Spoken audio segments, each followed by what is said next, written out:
bem, meus amigos, agora nós trataremos dos princípios implícitos na Constituição Federal. Estávamos, em aula anterior, comentando sobre aqueles 5 princípios expressos, o LIMP, que consta do artigo 37, caput da Constituição Federal. Agora, nós falaremos naqueles que não estão explicitados no 37 caput, mas eles são reconhecidos, eles são inferidos pelos estudiosos de direito administrativo a partir também do texto constitucional. Belezinha?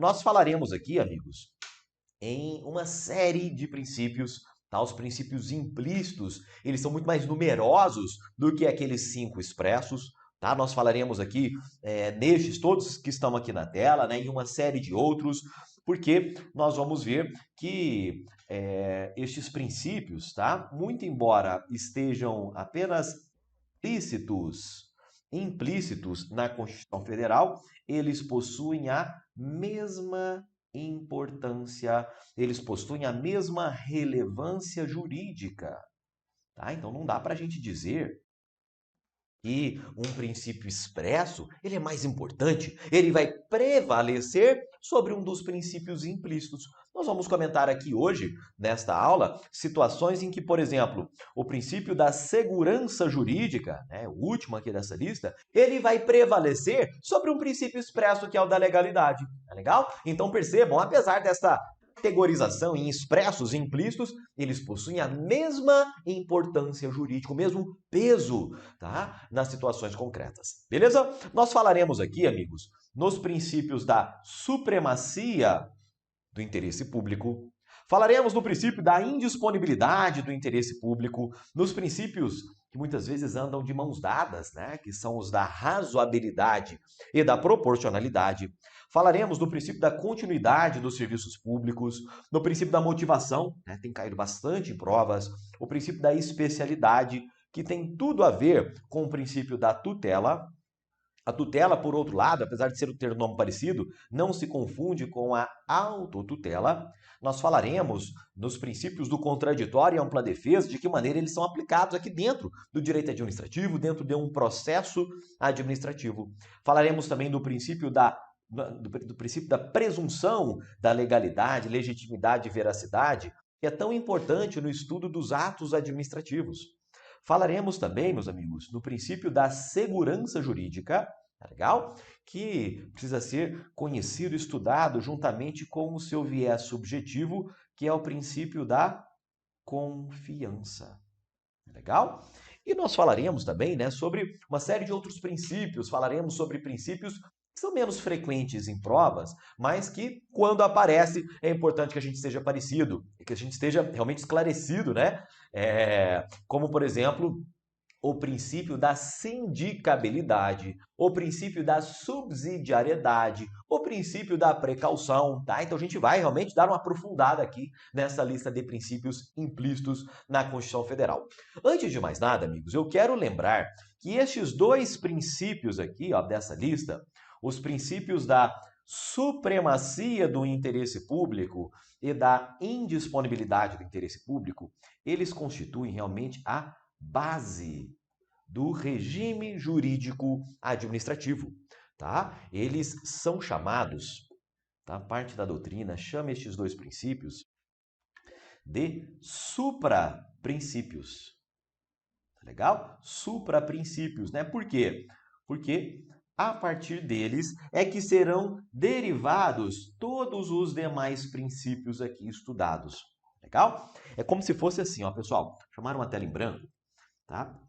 É como se nós tivéssemos aqui, né, como se fosse um viaduto, né, como se fosse uma ponte, o regime jurídico administrativo, tá? Que é esse conjunto de regras, esse conjunto de princípios que nós estamos estudando, tá? Que é um regime jurídico de direito público. E percebam que esse regime jurídico ele é sustentado por 2 grandes pilares. Tá legal? Que são os princípios da supremacia do interesse público e o princípio da indisponibilidade do interesse público. Beleza? Por isso que eles são chamados de supraprincípios, por isso que eles constituem a base do regime jurídico administrativo e a partir deles, né, todos os demais princípios, as regras, elas serão derivadas. Bacana? Então, olha só, pessoal, nós vamos iniciar justamente a partir deles, tá? Justamente a partir dos princípios da supremacia e da indisponibilidade do interesse público. E aqui, vou até repetir aquele nosso desenho, tá? Nós temos aqui de um lado o princípio da supremacia do interesse público e da indisponibilidade. E até antes de nós falarmos aqui sobre cada um deles, tá? Antes de nós falarmos aqui sobre cada um deles, eu quero que você já perceba para não confundir um com o outro lá na hora da prova. Perceba, amigos, que é a partir da supremacia do interesse público que serão concretizadas todas as prerrogativas da administração pública, tá legal? Então, nós vamos ver que existem situações concretas, situações específicas que o poder público, ele terá alguns poderes especiais. Belezinha? E estes poderes, estas prerrogativas, elas irão emanar justamente aqui, ó, da supremacia do interesse público. São situações, amigos, que a lei vai dar nas mãos dos agentes públicos alguns instrumentos para que ele possa fazer prevalecer o interesse público sobre o interesse particular. Percebam que isso está umbilicalmente ligado ao princípio da supremacia do interesse público. Bacana? Do outro lado, amigos, nós temos o princípio da indisponibilidade do interesse público. E aqui, eu não sei se você já brincou, né, na infância de cabo de guerra. Né? Cabo de guerra é um puxando para um lado, o outro puxando para o outro lado, não é verdade? E é mais ou menos assim os princípios da supremacia e da indisponibilidade do interesse público. Percebam que há uma tensão entre eles. Um dando, né, a supremacia, dando poderes, prerrogativas especiais à administração pública, e a indisponibilidade estabelecendo restrições, criando limites à atuação do poder público, criando as chamadas sujeições do direito público, criando restrições ao poder público. Tá? Então, todas essas situações em que a administração pública ela está obrigada a se sujeitar ali a um limite, tá? A uma burocracia adicional, a um procedimento um pouco mais burocrático, isto irá derivar do princípio da indisponibilidade. Então, por exemplo, pessoal, você sabe muito bem que a administração pública ela não pode sair contratando quem ela bem entender. Ela precisa, por exemplo, se ela vai admitir pessoal, vai contratar um funcionário, em regra, ela precisa se submeter a um concurso público prévio. Quando ela vai contratar uma empresa, em regra, ela não vai contratar, né? Ela decide contratar hoje, amanhã ela já está contratando. Não, ela vai ter que aguardar alguns meses até que seja concluído um processo licitatório. Belezinha? Então, todas essas sujeições, essas restrições que são colocadas à administração pública, elas irão derivar do princípio da indisponibilidade. Belezinha? Então, supremacia, poder, prerrogativa, indisponibilidade, limites, restrições, sujeições à administração pública. E estes dois grandes princípios, eles vão constituir a base desse conjunto de regras do direito público, que é o regime jurídico administrativo. Bacana? Dito isso, pessoal, agora sim, a gente pode falar individualmente sobre cada um destes princípios. A supremacia do interesse público, conforme a gente já comentou, ela vai dar prerrogativas, poderes especiais à administração. Mas percebam que o que está por trás da supremacia do interesse público é isso aqui, ó. É justamente essa necessidade de um interesse coletivo prevalecer sobre os interesses de cada indivíduo. Percebam que o que está por trás do princípio da supremacia é que o indivíduo ele faz parte de uma sociedade. Tá legal? Então, como nós temos ali os interesses de todos os indivíduos de uma sociedade, o interesse da sociedade, interesse público de um lado e do outro lado interesse individual de determinada pessoa, percebam como o peso desse interesse da coletividade ele é muito maior do que o peso de um indivíduo isoladamente. Tá? Então é por esse motivo que há determinadas situações que o poder público ele vai se relacionar com os particulares não de igual para igual, mas de maneira desigual. Existem situações, amigos, que o poder público vai se relacionar com os particulares em uma situação de superioridade jurídica, em uma relação de verticalidade. Então, o poder público, em algumas situações, ele ficará lá em cima, lá no alto do seu pedestal, com uma série de poderes especiais, e o particular lá embaixo, né? Porque o interesse da coletividade ele acaba tendo um peso e importância muito maior do que o interesse, né, e o direito daquele particular. Tá? E esta supremacia do interesse público, essas prerrogativas, essa relação verticalizada do direito público, ela pode ser exemplificada em variadas situações. Um exemplo mais claro de situação em que isso ocorre é a desapropriação. Legal? Existem situações, tá? A própria Constituição Federal autoriza o poder público a pegar ali, né, uma propriedade de um particular e dizer agora essa propriedade não vai ser mais sua. Este bem será desapropriado, porque existe aqui um interesse social, porque existe aqui um interesse público muito grande, tá? E aqui agora esse bem vai ser meu. Né? Claro, existe todo um processo que precisa ser observado, né? Em regra, a administração irá pagar uma indenização àquele particular, tá? Mas percebam que um indivíduo, né? De indivíduo para indivíduo, não dá para uma pessoa chegar e falar, olha, agora esse terreno ele vai ser meu. Tá? Ele vai ser meu, eu vou desapropriar ele de você. Tá? Os particulares eles não têm esse poder para desapropriar, retirar ali o título de propriedade da outra pessoa. Mas o poder público tem. Atendidos todos os pressupostos previstos na legislação, é possível que o poder público chegue para você e fale, olha, esse terreno agora ele vai ser meu, ele não vai ser mais seu, eu preciso dele. Então, o interesse público clama para que ele não seja mais seu. Beleza? Então, um exemplo muito claro dessa verticalidade entre o poder público, né, o interesse público e o interesse do particular. Outro exemplo em que isso ocorre consiste nas cláusulas exorbitantes dos contratos administrativos. Tá? Seja lá pela lei antiga, né, pela lei 8666, ou, por exemplo, pela nova lei de licitações e contratos, que é a lei 14133, nós temos uma série de cláusulas nos contratos administrativos que elas seriam consideradas, elas seriam chamadas de leoninas em um contrato comum, em um contrato privado. Tá? Mas como é um contrato administrativo, é um contrato submetido ao regime jurídico administrativo, né, submetido a este regime aqui, nós vamos ver que nos contratos administrativos, a administração ela tem poderes especiais. Eu vou exemplificar aqui para vocês um destes poderes. Tá? Um destes poderes é a possibilidade de a administração alterar o contrato de maneira unilateral. Então, existem situações em que a administração pública chega para uma empresa, contrata aquela empresa, tá? Seja ali por meio de uma contratação direta, seja após uma licitação, mas foi lá e contratou aquela empresa.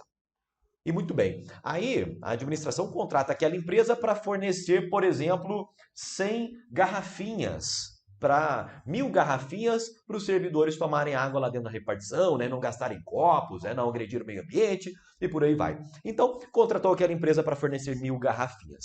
Muito bem. A administração, dentro de um contrato administrativo, ela tem um poder especial de chegar para essa empresa contratada e falar, olha, eu te contratei 1.000 garrafinhas, mas agora eu quero 1.200. Se vira para me arrumar 1.200.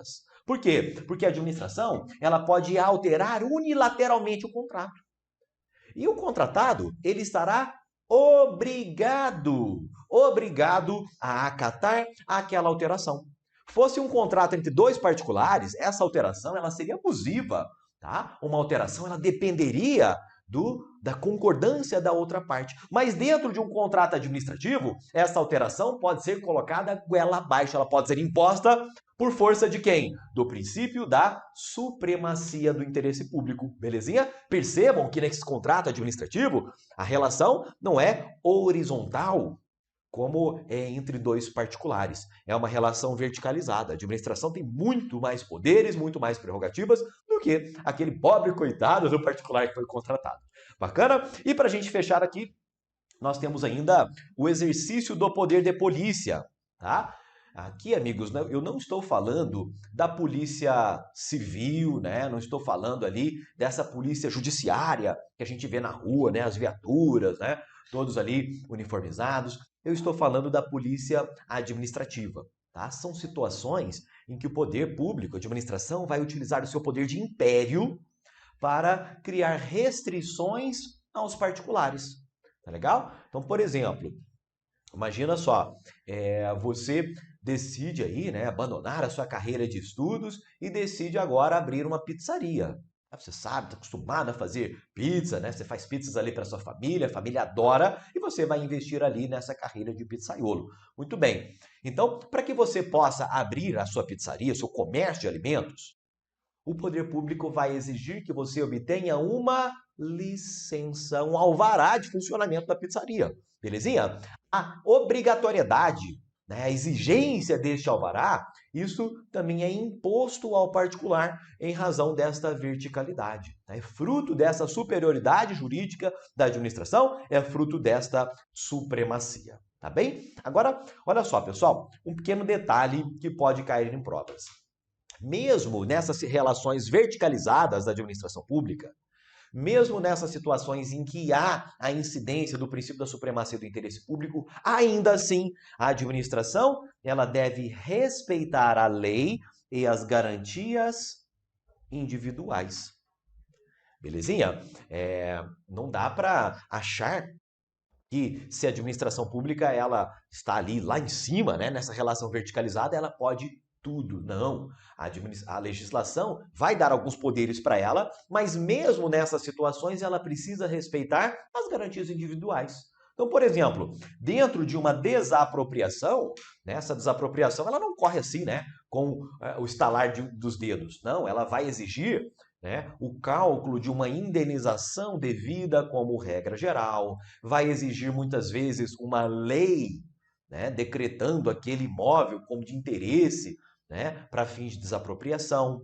Se o particular não chega em um acordo com a administração pública quanto ao valor que deve receber a título de indenização, aquilo vai para o judiciário, tá bem? A administração pode desapropriar? Pode, mas precisa respeitar as garantias individuais mesmo nessas situações. Belezinha? Então nós estamos aqui falando, né, de assunto bom, de poderes, prerrogativas, todas essas derivando da supremacia do interesse público. Agora, do outro lado, nós temos o princípio da indisponibilidade do interesse público. Nós já vimos que indisponibilidade, né, é aquele assunto mais chato, né, sujeições, limites, restrições que são impostos estabelecidos à administração. Mas, antes disso, eu quero trazer aqui um pequeno exemplo para que você enxergue e visualize muito bem, né, os contornos desse princípio da indisponibilidade. Imagina só que você mora num prédio, né? Você mora em um condomínio, beleza? Você mora em um condomínio horizontal, né? Mas é mais fácil a gente visualizar isso aqui em um condomínio vertical, em um prédio. Tá? E é muito comum que ali dentro do prédio exista a figura do síndico, não é verdade? A figura do síndico, né? E o síndico, ele que vai cuidar ali de uma série de questões para que o prédio fique bem cuidado, né? Ele vai cuidar ali de pagar a remuneração do porteiro, pagar a remuneração do jardineiro, do zelador, né? Se começa a ter ali algum problema, o síndico é quem vai tomar conta da manutenção, né? Vai mandar trocar uma lâmpada, fazer um reparo ali, uma tomada, as áreas comuns, para que realmente o condomínio, né, o prédio, possa ser bem utilizado pelos moradores, pelos condôminos. Bacana? Então percebam, amigos, que o síndico, ele não é o dono daquele prédio. Beleza? Ele não é o dono daquele prédio, mas ele está ali administrando aquele prédio, administrando as áreas comuns do prédio.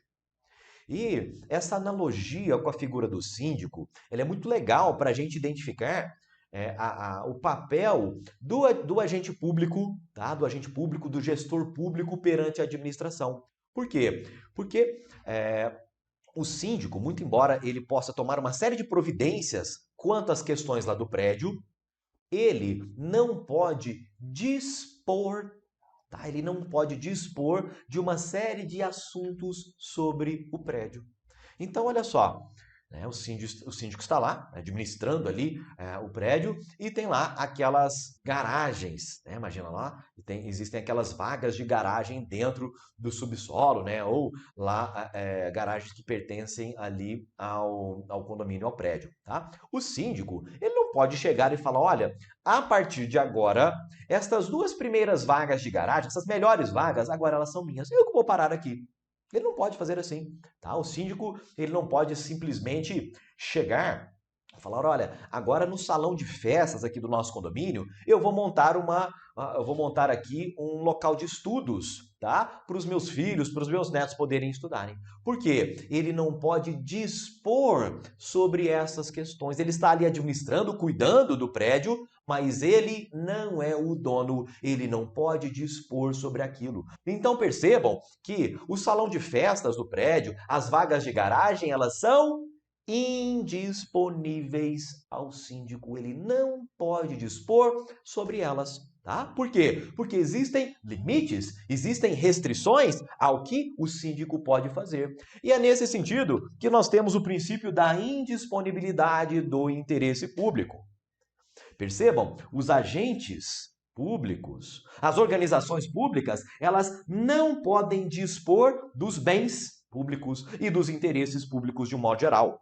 Quem são os donos destes bens, dos interesses públicos, são a coletividade. De sorte que, assim como o síndico, os agentes públicos, eles são meros realizadores, eles são meros custodiantes, ou seja, eles estão apenas ali cuidando temporariamente daquilo que foi confiado a eles.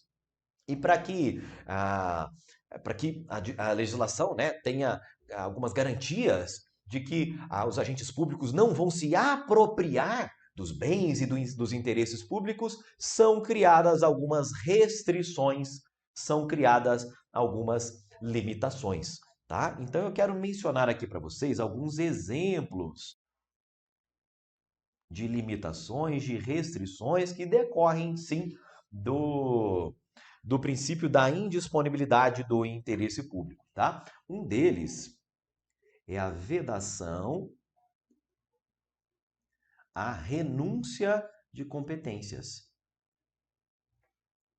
Então, a legislação dá a determinado agente público a competência, né, a atribuição para praticar ali uma conduta, tá? E ele não pode, o agente público que recebe uma competência, recebe ali uma atribuição da lei, ele não pode dizer, olha, eu não estou confortável, eu não quero isso para mim não, vou renunciar a essa competência. Pessoal, é vedada, as competências, essas atribuições são irrenunciáveis por força do princípio da indisponibilidade. Tá?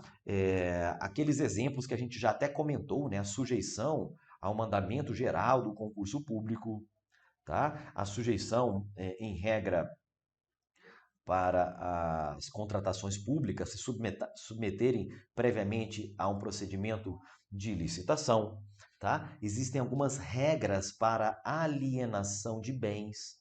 Tá? Então não dá para a administração pública sair vendendo e se desfazendo de bens públicos como bem entender. Não, existem regras que precisam ser observadas, existem sujeições impostas pela lei e todas elas decorrerão aqui do princípio da indisponibilidade do interesse público. Belezinha? Perceberam aí, então, o cerne da supremacia, de um lado, e do outro lado, da indisponibilidade do interesse público, os dois supraprincípios que nós temos aqui, né? Muito embora sejam princípios implícitos. Agora, mudando um pouquinho de assunto, amigos, nós vamos tratar do princípio da continuidade dos serviços públicos. E olha só, pessoal, a regra geral é que os serviços públicos, eles precisam ser prestados sem interrupções indevidas.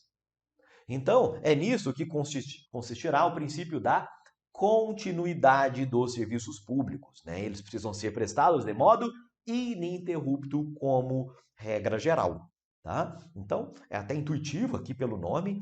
Agora, a gente precisa conhecer aqui o alcance desse princípio da continuidade dos serviços públicos. Percebam que a continuidade, ela alcança tanto os chamados serviços públicos finalísticos, tá? Por exemplo, o transporte coletivo, o abastecimento de energia elétrica, né? Não dá para parar, né? Se parar vai causar um dano muito grande para a população, para o interesse público. O abastecimento de água, tá? O transporte coletivo de passageiros, enfim, então, estes serviços que são prestados diretamente à população, né, esses serviços finalísticos do poder público, eles são alcançados pela continuidade, mas também a continuidade alcança as atividades internas da administração pública, alcança aquela atividade meio, né? Então, eu tenho lá o setor de protocolo de um órgão, tem o setor administrativo, né, de determinada organização,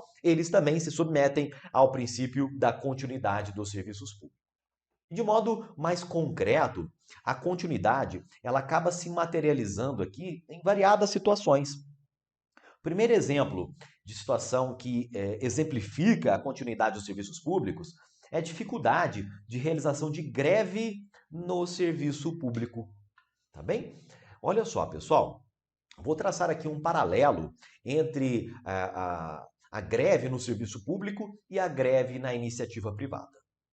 A Constituição Federal, ela estabelece que é possível a realização de greve tanto na iniciativa privada, como também dentro, né, pelos servidores públicos. Mas tem uma diferença muito grande.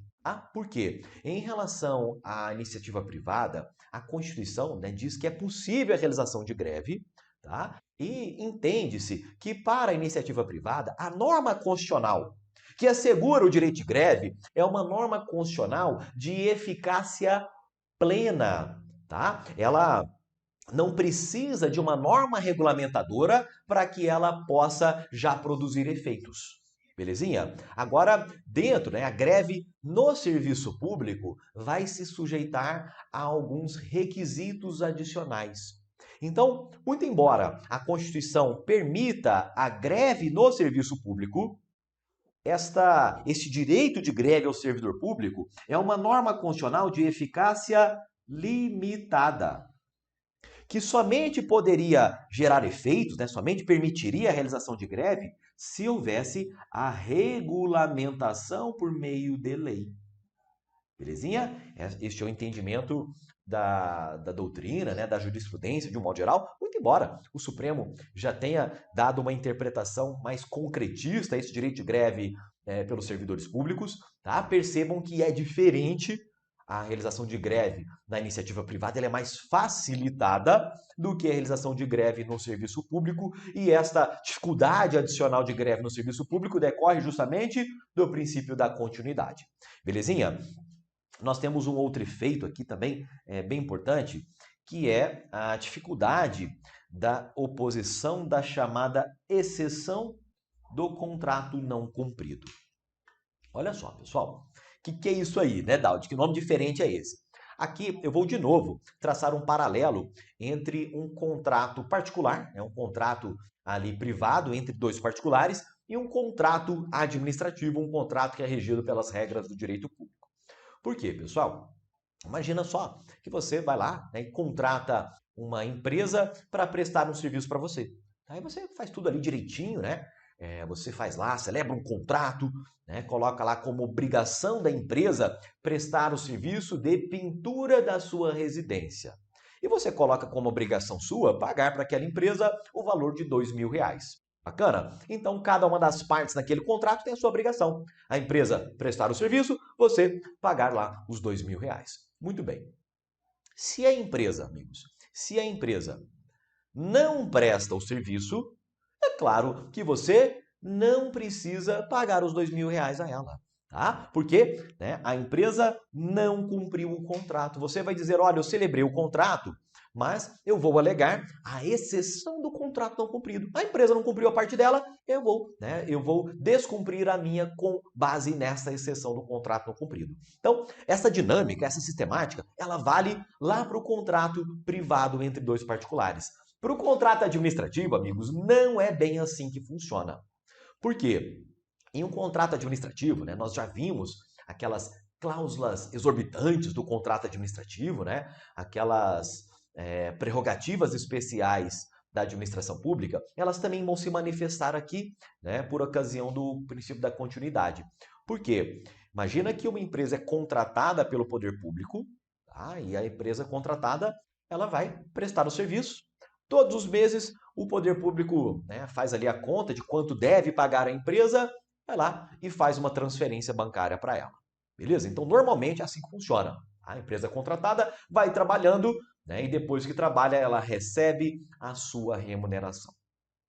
E por força dessa dificuldade de oposição dessa chamada exceção do contrato ao cumprido, olha só, se a administração pública atrasa os pagamentos para a empresa contratada, pessoal, ela não pode parar a prestação dos serviços, ela não pode suspender aquele contrato de imediato.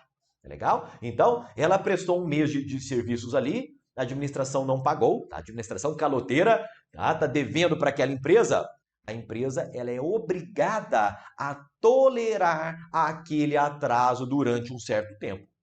Belezinha? Então ela não recebeu, continua prestando. Por quê? Porque o serviço público não pode parar a continuidade dos serviços públicos. Belezinha? Então, esta é a dinâmica aqui dentro dessa dificuldade do particular contratado alegar essa exceção do contrato não cumprido. Ele continua prestando serviços por mais algum tempo. Belezinha? A gente não vai detalhar aqui, mas apenas para vocês perceberem a incidência da continuidade dos serviços públicos aqui também. Bacana? Vamos adiante. Quarto princípio aqui dessa aula é o princípio da motivação. Meus amigos, esse é um princípio bem importante para fins de prova. É um tema que se comenta muito quando se estuda atos administrativos, tá? Mas aqui a gente já vai passar uma boa noção quanto ao princípio da motivação.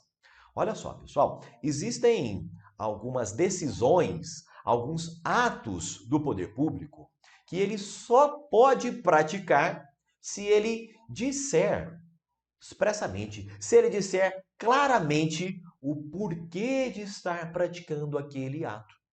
Então, existem, né, inclusive a regra geral é que isso ocorra, tá? Mas existem uma série de atos que vão exigir que a administração pública indique o raciocínio, o racional daquela decisão. O raciocínio que levou ela a praticar aquele ato administrativo. E o raciocínio realizado pelos agentes públicos, pela administração que levaram a decisão, é a própria motivação do ato administrativo. Esta motivação, meus amigos, consiste nos pressupostos, nas razões, nos fundamentos, né? Podem aparecer em provas quaisquer desses sinônimos, mas em todas essas razões, tanto de fato como de direito, que levaram a administração pública a tomar uma decisão. Então, olha só, pessoal, nós temos fundamentos, nós temos razões de duas naturezas. Razões do mundo dos fatos e nós temos ali razões do mundo do direito, tá? Do mundo jurídico. Eu vou dar um exemplo bem simples para que você enxergue aí a incidência destes dois fundamentos. Olha só, imagina que um determinado servidor público, ele praticou uma infração, tá? Ele foi lá e agrediu um colega de trabalho dentro da repartição pública. Ele estava lá, chegou uma sexta-feira de carnaval, ele estava ali já não querendo muito trabalhar, enfim, já estava lá de mau humor. Chegou um colega de trabalho, bom dia, bom dia, bom dia. Ele foi e deu um soco no seu colega de trabalho, agressão física no recinto da repartição pública. Então, o que acontece?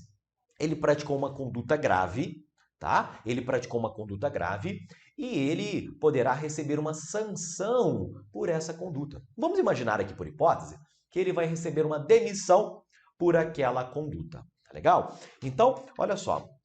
No ato administrativo, né, na decisão da administração e aplicar a sanção àquele servidor que agrediu o colega de trabalho, ela vai ter que dizer, tá? Ela vai ter que dizer no ato de demissão, no ato de suspensão, enfim, no ato que aplicar a sanção, ela vai dizer o seguinte: olha, esta sanção ela está sendo aplicada porque o camarada, no dia X do mês Y do ano Z, foi lá e praticou uma agressão física ao colega de trabalho. Inclusive, ele fez um exame de corpo de delito. Tem aqui o laudo, né? Tem foto do resultado lá dos hematomas. Tá? Então, isso aí é o fundamento fático. Tá? É fato, né? É um roxo ali no rosto, é um machucado, é algo que de fato ocorreu.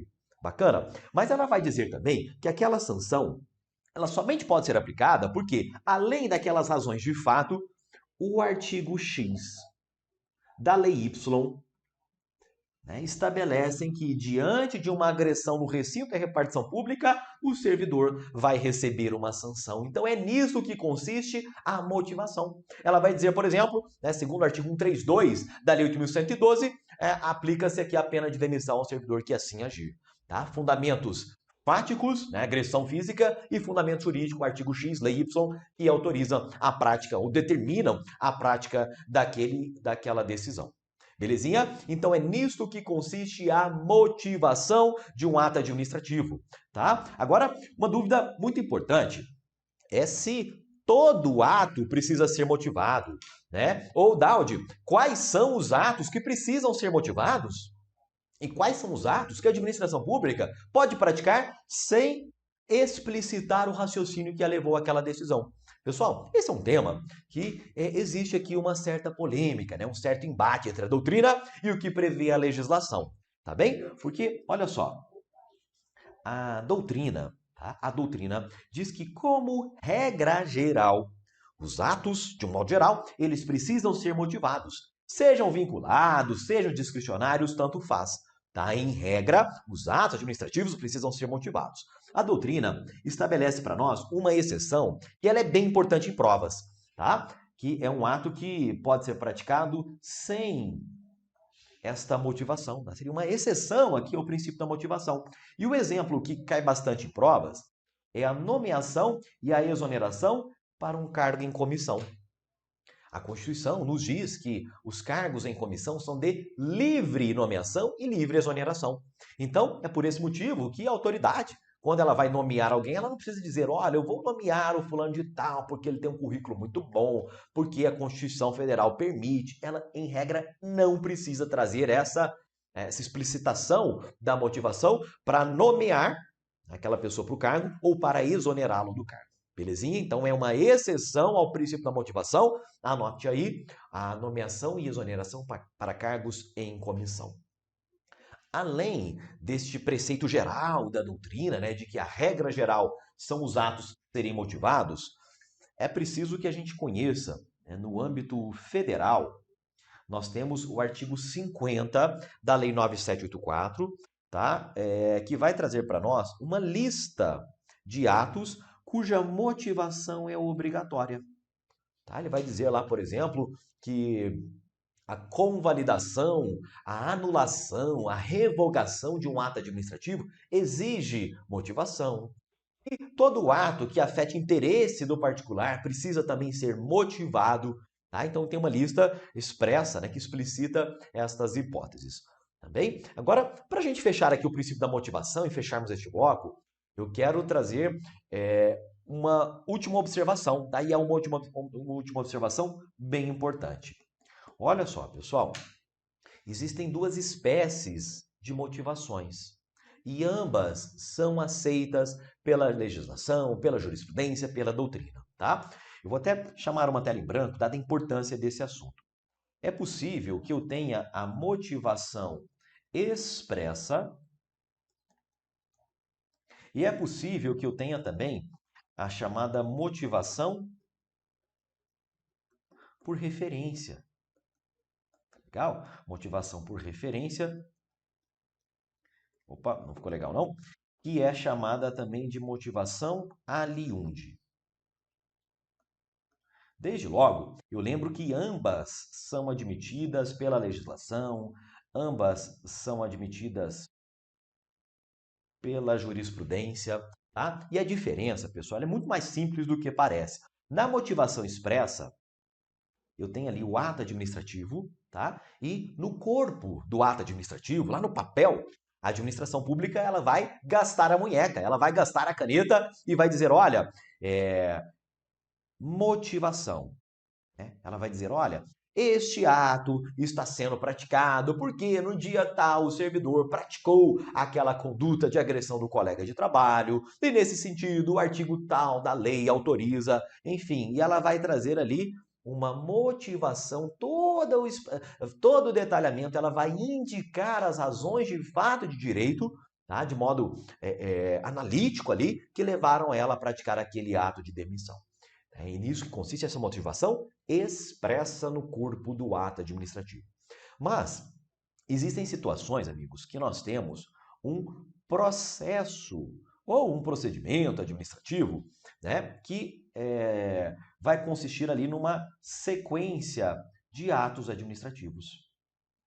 Tá? Então imagina só que é praticado aqui inicialmente o ato 1, o ato 2, o ato 3, o ato 4 e finalmente eu terei a decisão dentro daquele processo administrativo. E para que a administração ganhe eficiência, ganhe racionalidade, aqui neste caso, quando a autoridade for praticar a decisão dentro daquele processo, ela não precisa repetir toda aquela motivação. Basta que ela faça o seguinte: olha, eu vou praticar esse ato adotando como fundamentos todo o arrazoado, toda a análise que já foi feita lá no ato 4. Bacana? E lá no ato 4, aqui sim, né, os servidores foram se aprofundaram, trouxeram ali todo o arrazoado, dizendo o porquê de praticar aquilo, os fundamentos de fato, os fundamentos de direito. E no ato administrativo em si que é praticado, a autoridade ela não precisa transcrever tudo aquilo, ela faz uma remissão, ela faz uma referência. E essa motivação por referência, amigos, ela também é plenamente válida. Beleza? Entendido isso aí? A gente encerra esse bloco e na sequência a gente já retoma aqui com mais princípios implícitos do direito administrativo.